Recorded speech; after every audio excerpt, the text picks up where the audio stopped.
соат ба вақти прага расода аст бинандагони азиз ва дар чанд дақиқаи дигар ман барои шумо хабарҳои Тоҷикистону ҷаҳонро мегӯям ва ёдовар мешавам ки 3 соат пас барномаи хабарӣ дорем дар ҳамин ҷо дар Озоди видео ва мунтазири шумо хоҳем буд бо гузоришҳои рӯз аз Тоҷикистону ҷаҳон.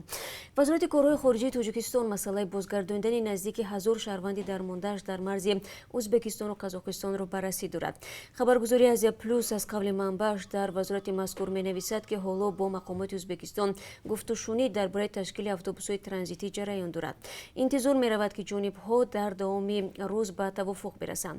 Манбаи Азия плюс гуфтааст мақомоти расмии Узбекистони ҳамсоя ҳамеша дар масъалаи додани иҷозати убури транзитӣ ба шаҳрвандони Тоҷикистон ки бинобар густариши бемории COVID-19 аз Русия ва Казоқистон ба ватан бармегарданд дастгирӣ мекунад. ёдовар мешавам ки рӯзи 1 июл чанде аз муҳоҷирон аз гузаргоҳи Жибек-Жоли дар марзи Казоқистону Узбекистон бо радиои Озодӣ дар тамос шуда гуфтанд айни замон дар он ҷо наздик ба 1000 нафар ҷамъ шуданд. Беш аз 600 нафари онҳо рӯзи гузашта ба марз расиданд. Сафороти Тоҷикистон дар Казоқистон мегӯяд ҳукумати Тоҷикистон бо назардошти шароити муоинаву ташхис шаҳрвандонро навбат ба навбат бармегардонад.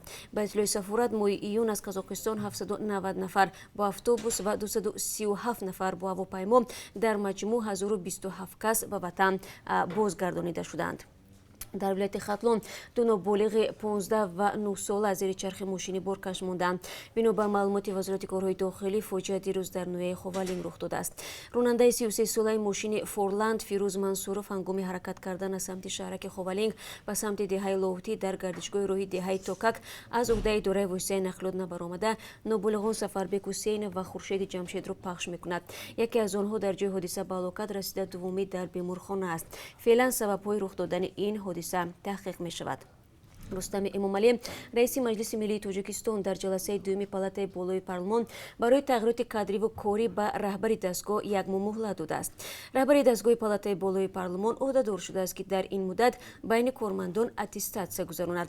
Ҳамчунин супорӣ шудааст ки аз ин ба баъд ҳангоми ба кор қабул кардан ба мутахассисони ҷавон босаводу донандагони забонҳои хориҷӣ бартарӣ дода шавад.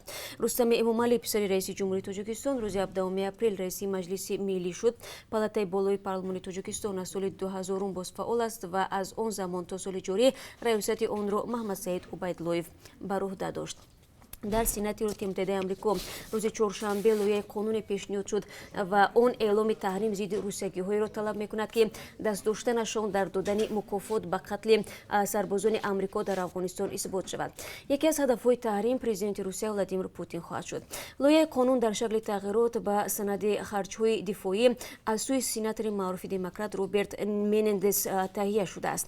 Бар асоси он агар таҳқиқи Иёлоти Муттаҳидаи Амрико даст доштани раҳбарияти Русия ё ниҳоди зертобеи ӯро дар додани мукофот барои ҳамла ба низомиёни этилофи байналмилалӣ дар Афғонистон тасдиқ кунад, президенти Амрико бояд зидди Путин, вазири дифоъ Сергей Шойгу ва бархи мансабдорони дигари рус бояд таҳрим эълом кунад.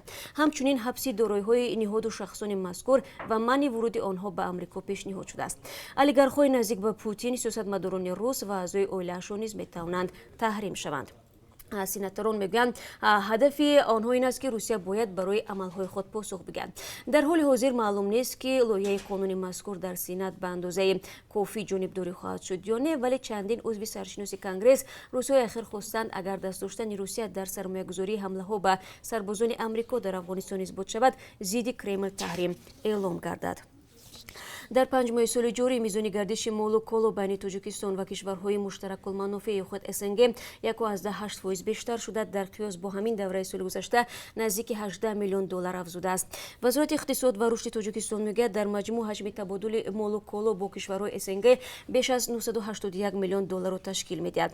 доду гирифти тиҷорӣ бештар аз ҳама бо Беларус, Казоқистон ва Молдова будааст. Аҷонсияи умури Тоҷикистон мегӯяд аз моҳи январ то моҳи майи имсол ин кишвар бо 108 давлати ҷаҳон робитаи тиҷоратӣ дошт. Дар ин муддат сангҳо ва филизоти гаронбаҳо, маводи насоҷӣ, барқу ангишсанг аз ҷумлаи муҳимтарин маҳсулоти содироти Тоҷикистон будааст. вазорати корҳои дохилии тоҷикистон аз ҳалокати як ҷавон дар душанбе дар натиҷаи курткашии гурӯҳӣ хабар медиҳад. Ба қавли вазорат, ҷавонони 19 ва 20 солаи сокинони шаҳри душанбе шаби 29 июн дар кӯчаи фирдавсии пойтахт бо ҷавони 22 сола муноқиша карда бо корди ошхонагӣ як маротиба ба қисмати пои ҷабрдида мезананд ва аз ҷои ҳодиса фирор мекунанд. дар натиҷа ҷабрдида ҷароҳати вазнини ҷисмонӣ бардошта дар беморхона ба ҳалокат мерасад. вазорат мегӯяд айни замон гумонбаршавандагон дар боздоштгоҳ қарор дошта тафтишот дар ин замина идома дорад. ва як хабари дигар ки ҳамин ҳоло ба дасти мо расид, созмони дунёи ҳуқуқ барои ҳимоят аз Ислом Аҳмедов, сокини солхӯрдаи ҷамоати Воруғ ва ҳамсараш ки аз дасти як корманди милисаи ҳамин ҷамоат Шерзод Пиронзода ҷароҳат бардошта буд, ба раёсати корҳои дохилӣ ва доистони вилоят нома навишта.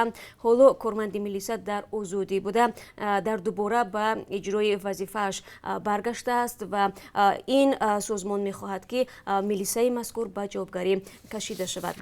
тафсилотро шумо метавонед каме дертар дар вебсайти радиои озодӣ пайдо кунед ва ман шуморо баъди 3 соат дигар бозам бо хабарҳои тоза дар барномаи хабарӣ мунтазир хоҳам буд. рӯзи хуб дошта бошед.